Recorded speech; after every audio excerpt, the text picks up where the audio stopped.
रमेश भाऊ येवले यांच्यातर्फे आम्ही सप्तशृंगी मातेच्या ट्रिपसाठी आलेलो आहोत। आम्ही मंचर या ठिकाणाहून निघालो।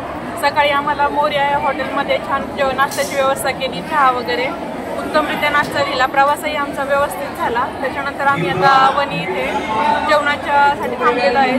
जेवणही आम्हाला उत्तमरित्या दिलेलं आहे। त्यासाठी रमेश भाऊ येवले यांचे आम्ही खूप खूप आभारी आहोत। काय तुमचं नाव सांगा मला? सुनीता संजय। कुठून आला तुम्ही? पेटवरून। सकाळी तुम्ही ज्यावेळेस बसमध्ये बसल्या त्यावेळेस तुम्ही कशा प्रकारे आजचं नियोजन होतं तुमचं? हां, आम्हाला पाण्याचं बॉटल बिटल सगळं हे होतं, नाश्ता होता, जेवण होतं। जेवण बिवण नाश्ता वगैरे झाल्यानंतर तुम्ही कुठे आलात आता? आम्ही सप्तशृंगी देवीला। कसं झालं दर्शन? चांगलं झालं, सगळं फ्री मध्ये होतं। आम्हाला 1 रुपया कोणाच्या माध्यमातून तुम्हाला सर्व? रमेश भाऊ येवले रमेश भाऊ येवले त्यांच्या माध्यमातून होतं। आम्हाला 1 रुपया पण खर्च नाही झाला। असे आमदार व्हावं अशी आमची इच्छा आहे, खासदार व्हावं अशी आमची इच्छा आहे। त्यांच्यातर्फे आम्ही ट्रिपला आलोय। त्यांनी आमची भारी सोय केलेलं आहे।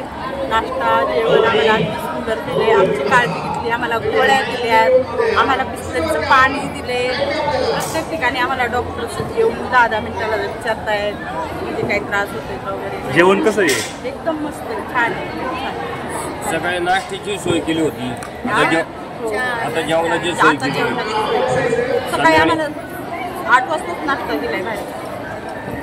मी स्नेहल काळे पेटवरून आले। रमेश भाऊ येवले यांनी सप्तशृंगी मातेची मोफत यात्रा काढली आहे, त्या माध्यमातून मी सप्तशृंगी देवीच्या दर्शनाला आलेली आहे।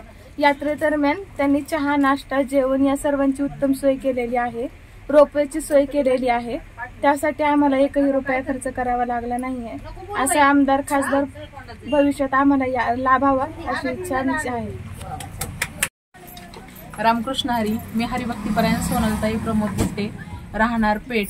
मी रमेश भाऊ येवले यांच्या माध्यमातून सप्तशृंगी माता दर्शनाचा अतिशय अपूर्व सोहळा म्हणण्यास काही हरकत नाही, कारण केवळ 3 दिवसामध्ये कमी वेळामध्ये जे नियोजन भाऊंनी केलं आणि सर्व महिलांना सप्तशृंगी मातेचं दर्शन मिळाले।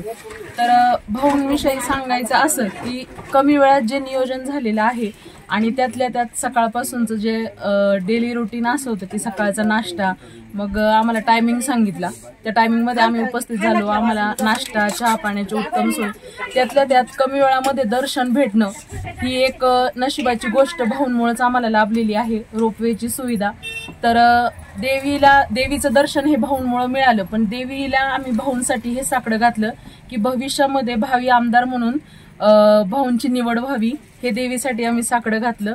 आणि भाऊंसाठी भाऊ जेव्हा पुढे यशस्वी होतील तर त्या यशापाठीमागं आमचा 100% पाठिंबा असेल। बस एवढंच, भाऊ विजयी होत, एवढंच। रामकृष्ण हरी।